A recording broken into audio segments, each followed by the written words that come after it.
नमस्कार. आत्ताच आपण एक फोटो पाहिला आहे. तो श्री महादेव श्रावण शिरभाते यांचा. ते एक उत्कृष्ट लेखक आहे. त्यांचं हे वेडप्रेम लघुकथा संग्रह त्यांनी लिहिलेला आहे. आणि त्यातील कथा मी म्हणजे सौ विनया विलास वकील तुम्हाला वाचून दाखवते आहे. तुम्हाला ज्या कथा आवडल्या आहेत त्यांना तुम्ही लाईक करा, कमेंट करा अशी माझी प्रामाणिक विनंती तुम्हा सगळ्या वाचकांना आहे. प्रेम लघुकथा संग्रहातील पुढची कथा खंत. केशवराव सर्वसाधारण कुटुंबातून आलेली व्यक्ती. नोकरीत येताच सर्वांच्या इच्छा आकांक्षा कधी जास्त प्रमाणात निर्माण होतात. आईवडिलांनी ओढून ताणून शिक्षण पूर्ण केल्यामुळे त्यांना वाटते की मुलाने थोडेफार पैसे आपल्याला पाठवावे, 4 दिवस मुलाकडे राहावे.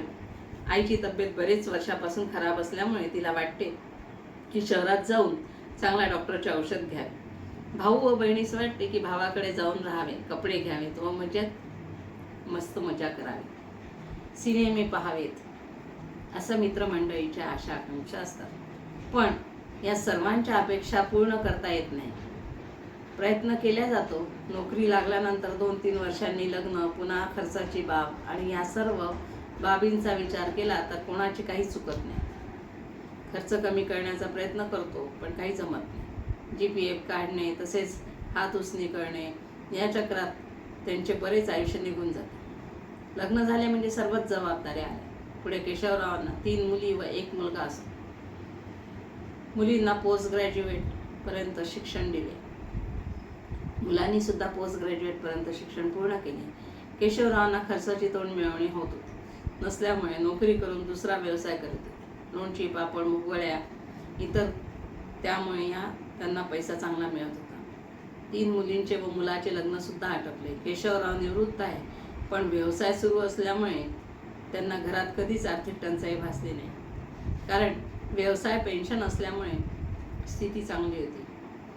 पण कधी कधी आयुष्यात आबैल मुझे मार असा प्रकार घडतो.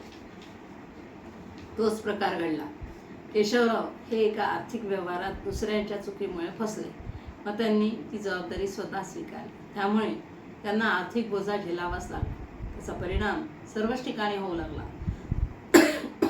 त्यामुळे जीवनात पुढेच काहीच करता येत नाही. कुटुंबात नातू, नाती, सूनबाई यांच्या जबाबदाऱ्या पार पाडताच्या असतात.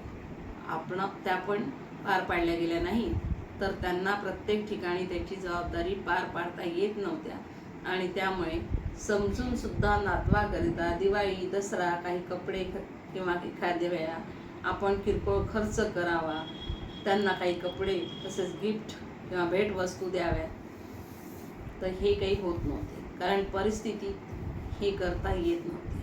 प्रत्येक व्यक्तीवर नैतिक जबाबदारी असते, ती पार पाडावी ही महत्त्वाची बाब असते.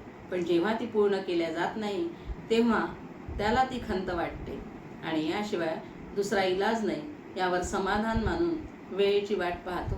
केव्हा यातून सुटका होईल याची खंत वाटण्याशिवाय त्याच्याजवळ दुसरा मार्ग नसतो. समाजात, कुटुंबात राहतो तर काही नैतिक जबाबदाऱ्या असतात, त्या पार पाडाव्या लागतात. त्याशिवाय जीवनात आनंद मिळत नाही.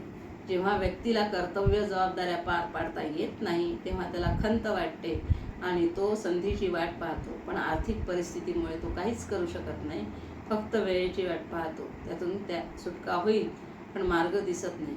यातच एक दिवस त्याचा अंत होतो. म्हणजे आर्थिक चणचण हा मुद्दा या कथेमध्ये आपल्याला सांगितलेला आहे. धन्यवाद.